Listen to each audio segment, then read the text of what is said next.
If you're against genocide, war, and need a legal shield to protect your free speech, then this video is for you. Dropping nuclear weapons on civilians? Like, are you joking? Armageddon is good. Armageddon brings about the coming of Messiah, where world peace will be forever. So, how about no? How about, like, spending all of your effort to prevent this from happening? Would you kill baby Hitler? Baby Hitler hadn't actually done anything wrong, so it's out of order, really. How would you explain it?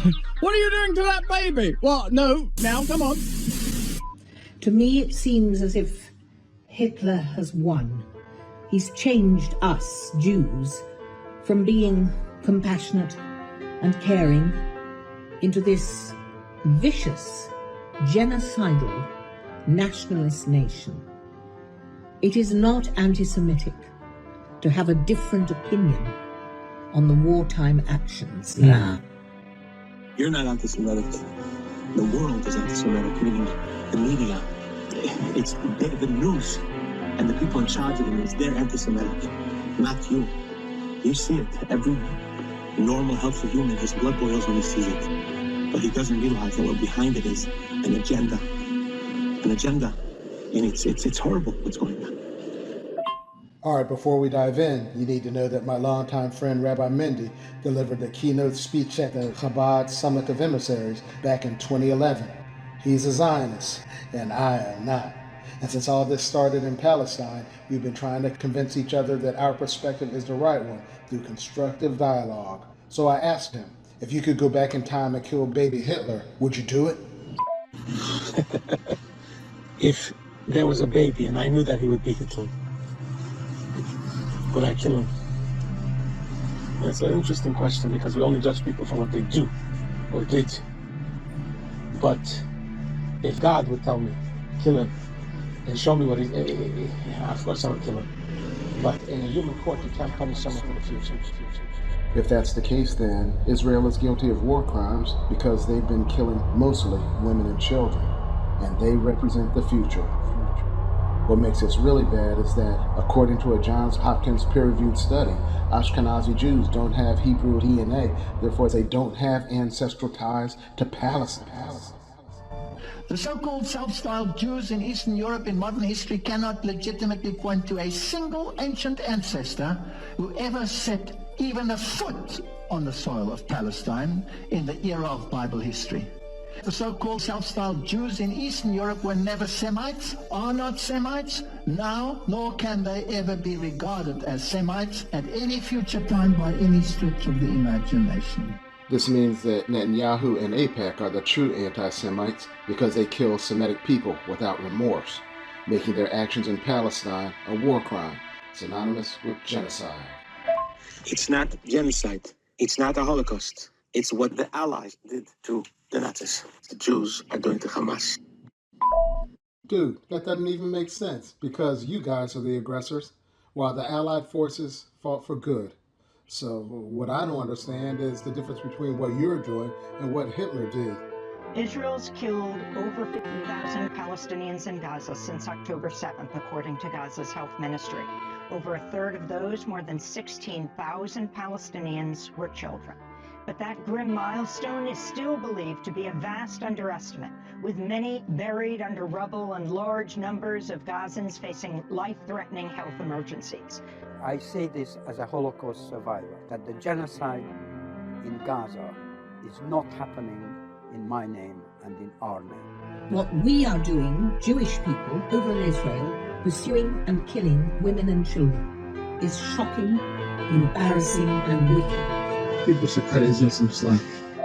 I'm more than willing to cut you slack if you can explain how what you're doing is any different than what Hitler did. What distinguishes the Jewish Holocaust is its industrial scale and industrial methods being applied. And what has been happening to Gaza is similar in that the scale of the bombing and the indiscriminate nature of the bombing, the complete lack of care about children and women being the majority of the victims, amounts to industrial scale of genocide. Which means you're just moving in and killing the indigenous population, which is wrong. drone bombing those unarmed people that were walking towards the rubble that clearly weren't causing any danger to anybody. They just bombed them. Like they were always saying they're only targeting Hamas and everybody else is a casualty. Contrary to claims about avoiding civilian casualties, Israel intentionally targeted civilians through use of a software program called Where's Daddy? Well, if those guys are just unarmed civilians and you just blast them from the sky with robots, then you're saying that genocide is okay as long as we're doing it. Genocide is okay as long as we're doing it. Well, what's Israel? It's a separate colonial society. And they're doing what we did. Israel is an offensive force. It is an occupying force. It exports violence. This is the last phase of European colonization. So there is no defense that we're talking about here. When you come in and you steal people's land, there is no defense in that. That is not a defensive action. Zionism is a political ideology. If the Palestinians really wanted peace and freedom, they would have accepted statehood the 5 times Israel offered it to them. Why should they? Because it's very generous of Israel to offer that to them. So if a burglar came into your home and then said it was his, and then was like, you know what, never mind, you want half of it? Would you say that he was being very generous? That's not nearly the same thing. Israel was giving them like 80% of the land.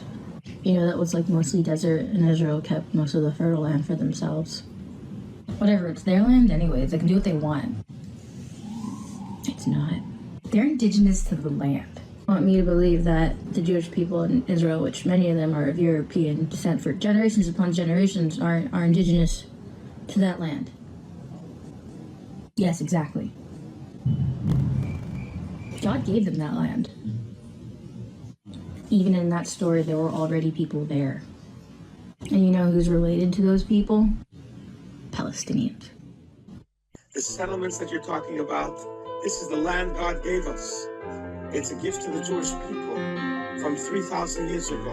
From the beginning of creation, God said, I'm making this land. I'm going to give it to this people to babysit.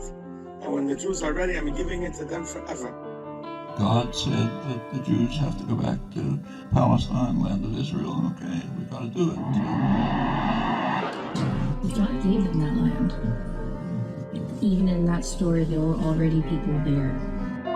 Listen, what's happening in Gaza, the casualties is not the fault of the Jewish people. The casualties are the blame of the Hamas, who are using them as human shields. Like a rabbi put it very nicely. Someone comes with a human shield and starts shooting your kids, God forbid. You say, finish killing my kids, you kill him and his human shield, and the one who's responsible is not you, it's him.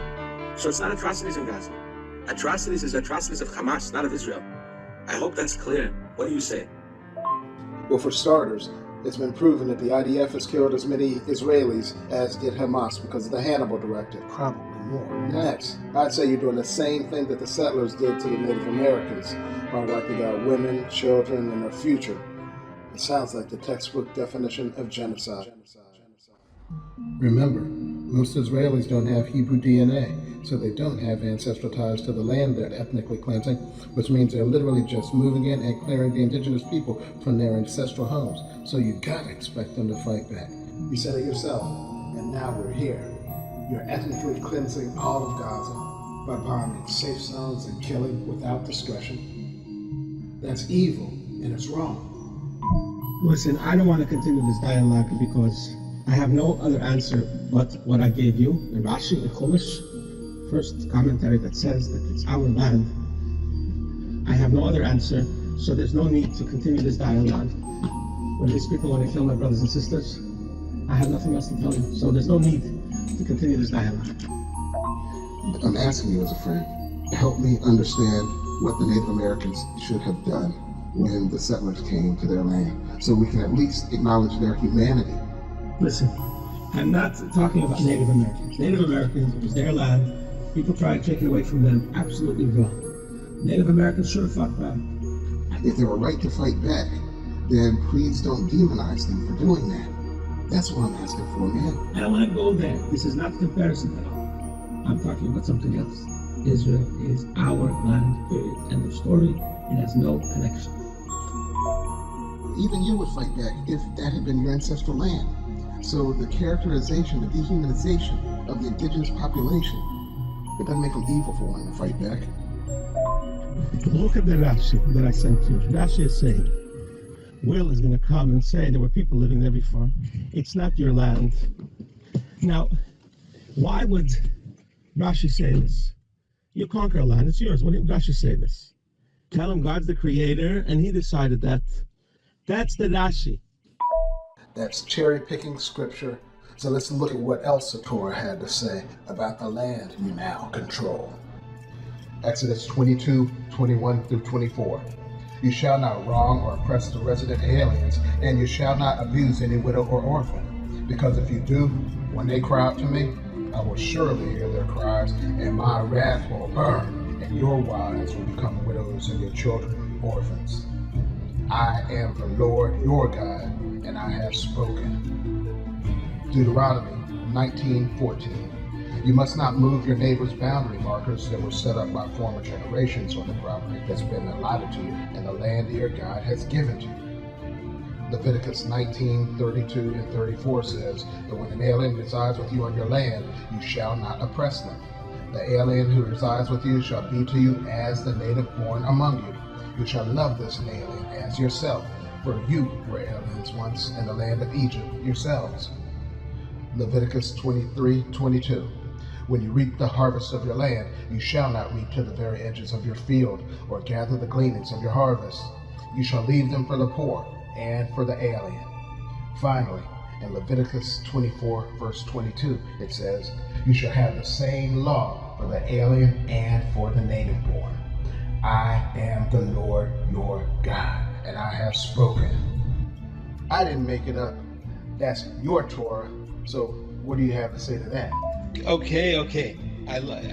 You're bringing good passages.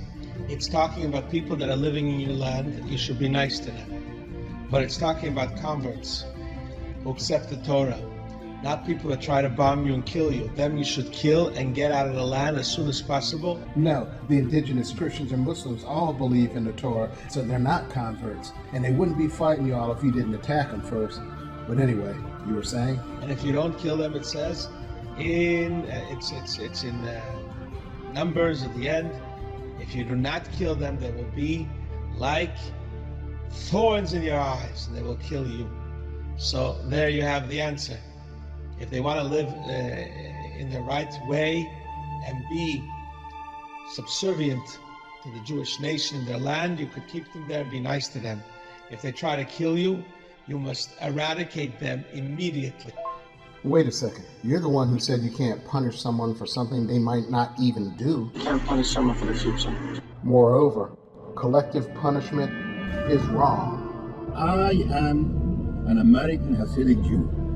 My heart is shattered over the loss of so much innocent life in this ongoing war. It pains me to the very core how all of this is carried out in the name of Jewish people. Whoever I know feels the same. We want peace. Jews live in the Holy Land for centuries before Zionism in harmony with their Muslim neighbors. My friend, you don't realize it's a war and mistakes happen. Hey, what do you guys want? We want peace. So let's put the pieces together here.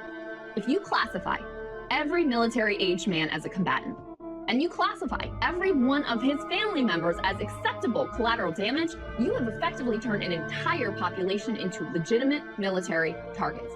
This is a weaponization. You know what a weaponization means? A bunch of nonsense, a bunch of hogwash. Anti-Semitic hogwash. Wait a second. I take exception to that because I love my Jewish brothers and sisters, and I am not an anti-Semite. I know you're not anti-Semitic, and I retract that right away. I didn't mean that. Being anti-Zionist and anti-Semitic are completely different things. You're right. Anti-Zionist is not being anti-Semitic. But it's not about Zion. It's about a group of 6.5 million people. 6.5 people are brothers and sisters who are in danger. Gotta protect them. By all costs. By all costs. Okay, so you say you want to protect them, but you all are the aggressors. You admitted that they have a right to defend themselves against someone that's chasing them down. The world believes that what you're doing is wrong. It threatens to lead us to Armageddon, in which case everyone loses. Armageddon is good. Armageddon brings about the coming of Messiah, where world peace will be forever. So Armageddon doesn't scare me. I love, if this is Armageddon, so let it be, and the world will finally reach its culmination in peace and tranquility. Why is it okay for America to drop 2 nuclear bombs on Hiroshima and Nagasaki to end their existential threat war? Why was it okay for us to do that? I thought it was okay. To Israel, do whatever you have to do to survive as a Jewish state. Senator, again, military officials say the technology has changed, but let me ask you about how all these of this military officials that you're talking about let me ask you something. Full of crap. Full of crap. It's like, are you joking? Right. Prima facie evil. If you find yourself arguing that it's a good thing to drop nuclear weapons on people, then you are evil. Like it's not a tough one. So how about no? How about like spending all of your effort to prevent this from happening? Would you kill baby Hitler? The answer is no. If it were possible to change the future when preventing the Holocaust by helping baby Hitler grow up to be a much better person, which answers a much better question. The question is, what do we want?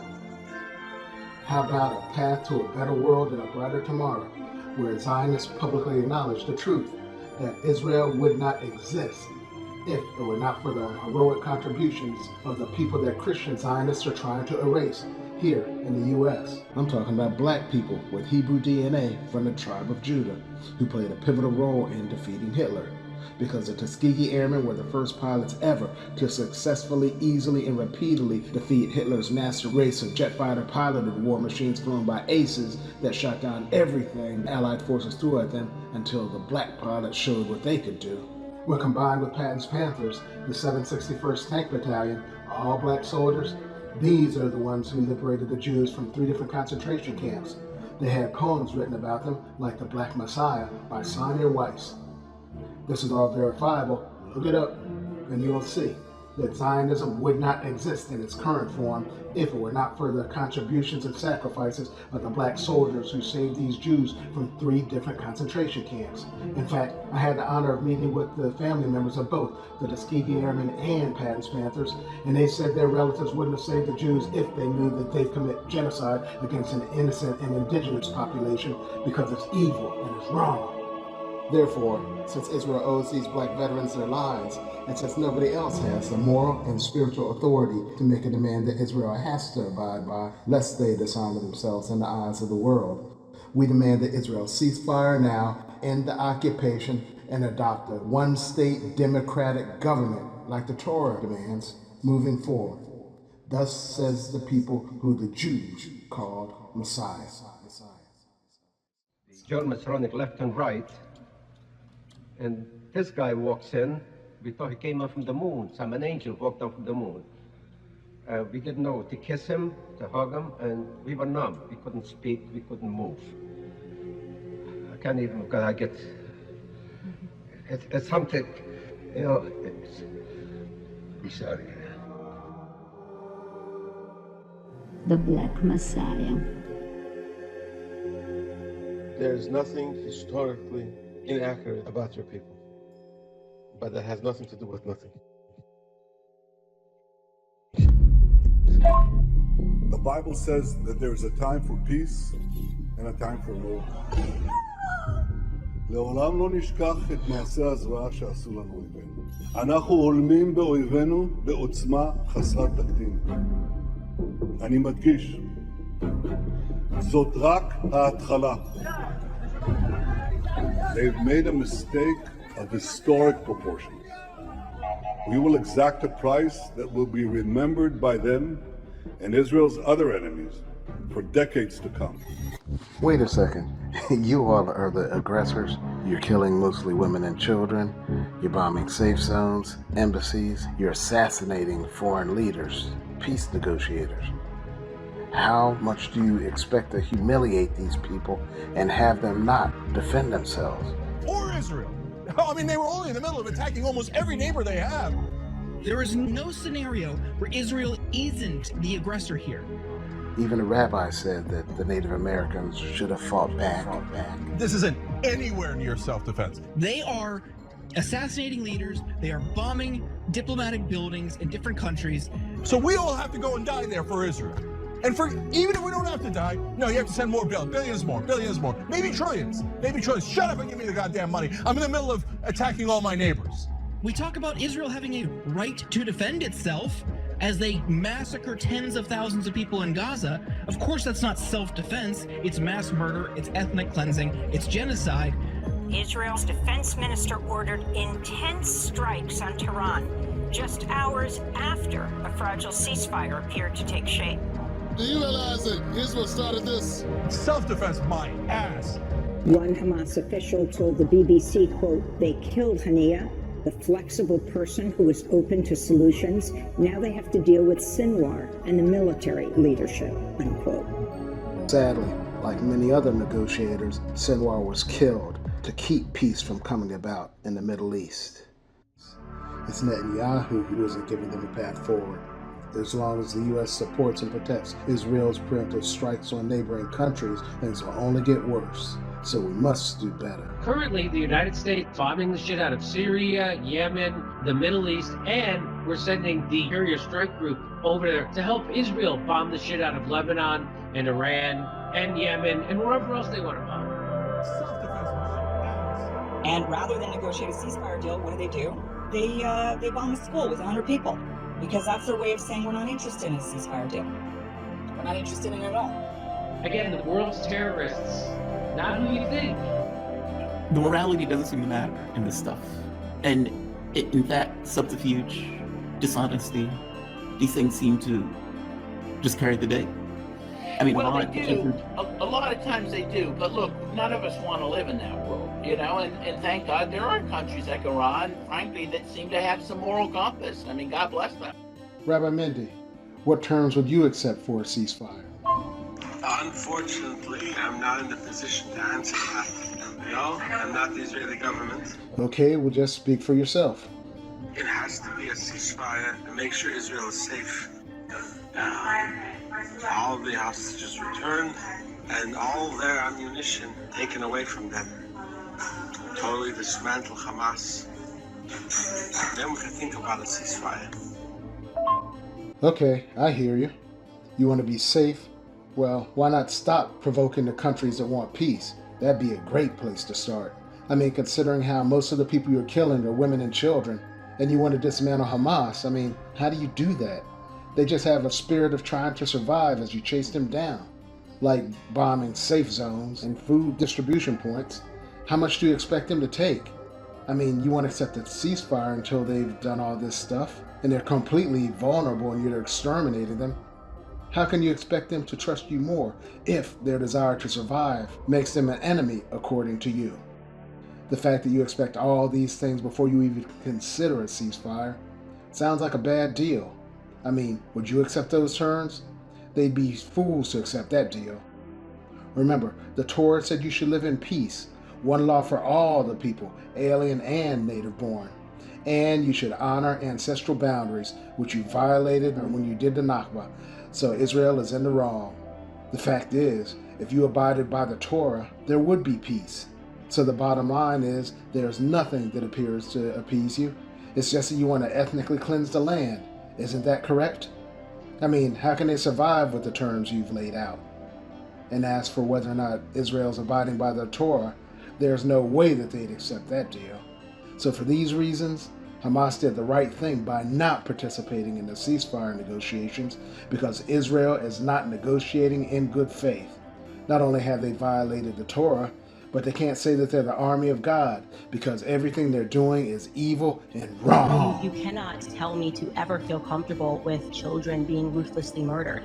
You can't get me to feel comfortable as a Christian with more explosives dropped on Gaza than were dropped in Hiroshima. This doesn't make sense to me. Gaza is 30 miles long, 7 miles wide. It's incredibly dense population. And this is, by the way, according to Haaretz, that 40,000 Palestinians have been murdered. I believe they're getting those numbers from the Gaza Health Ministry. And here's what I would like to say to you, Rabbi, since you're quoting scripture, okay? The one that's relevant to me is woe unto them that call evil good and good evil, that put darkness for light and light for darkness. And if you'd like to dive into a little more scripture, I think what's relevant is Revelation 3:9. Behold, I will make them of the synagogue of Satan, which say they are Jews and are not, but do lie. And I'm speaking directly to you, Rabbi Shmuley. Question, do you know Rabbi Shmuley? And I have nothing to do with him. But I grew up with him, and I was with him in summer camp for one summer. I learned with him in yeshiva in Israel for a couple of months. But I don't have much to do with him, but I could give him a call if I need be. People can see and hear evil, and what you are doing right now, Rabbi Shmuley, is an act of evil. But I don't have much to do with him. What do you say how Candace Owens opened her mouth against the Rebbe, not understanding the Rebbe didn't say Jews are boss of the world. What the Rebbe was saying is that depending how much devotion a Jew has to God when he prays on the high holidays, that's the energy the world gets, depending on his prayer. So he controls things, sort of to say. It was a spiritual idea. The Rebbe was the most sensitive to blacks, to Chinese, to everybody. The Rebbe cared for everybody. And to do what she did was a big mistake, Okay, take care. Now, mind you, this is the same Rebbe who told Netanyahu to hurry up and finish their ethnic cleansing so that Messiah would come and they would have peace and tranquility forever after Armageddon. It's the same Rebbe whose grave the rabbi put prayers4fires.org on it during the same high holidays Rabbi's talking about now. Believing that the success of fires.org would light the path to a better tomorrow, which I started with Dad decades ago, Al Wilson. Happy birthday, Dad! He just turned 90. He's a member of the Tuskegee Airmen, the black veterans who played a key role in wars around the world, and now they're all about peace. So in keeping with the Rebbe's prophecy that Netanyahu will meet Messiah, now is the time. Don't believe me? Ask the Rabbi. In closing, Rabbi Mendy's agreed to discuss this on Piers Morgan's Uncensored with me. Visit virusmovement.com, sign the petition, and fill out the survey, because we've got a plan for peace. Have no fear. You're a good man. You're a good man. I want to make a course explaining the moral clarity, what we should do to save the world. Things that we spoke about. What do you say? I like the way you think. Let's do it on Piers. Thoughts? Although he said he'd love to, he chickened out.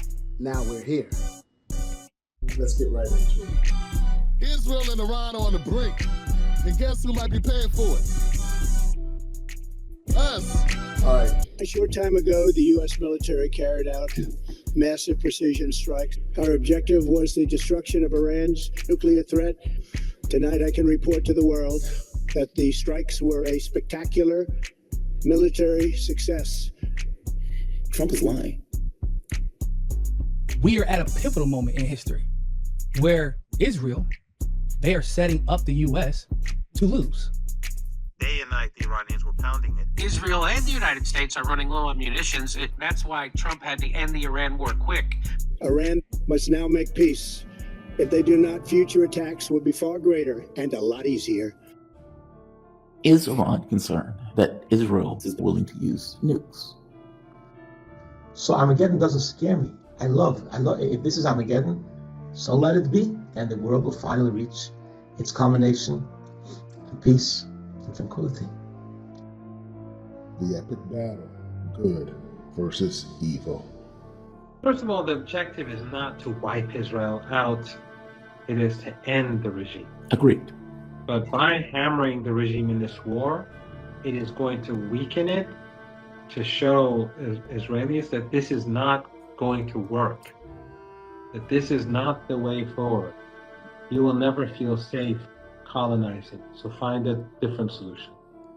The Israeli regime has been shown as no longer being invincible.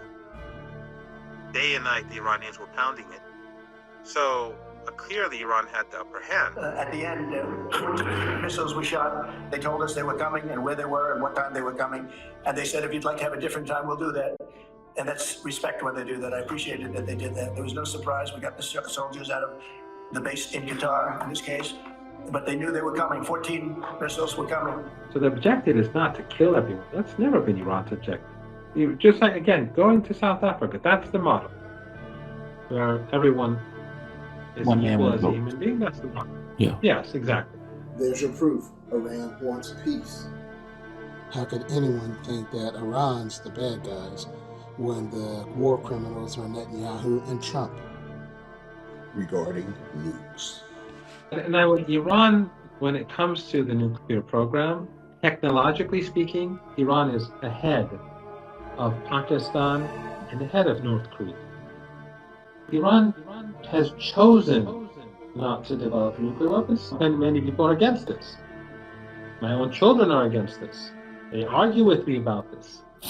I still believe that a nuclear weapon is not a good thing because it creates the incentive for everyone to develop. Did you hear that? The Iranians never wanted a nuclear weapon because it's against their religion to have the collateral damage.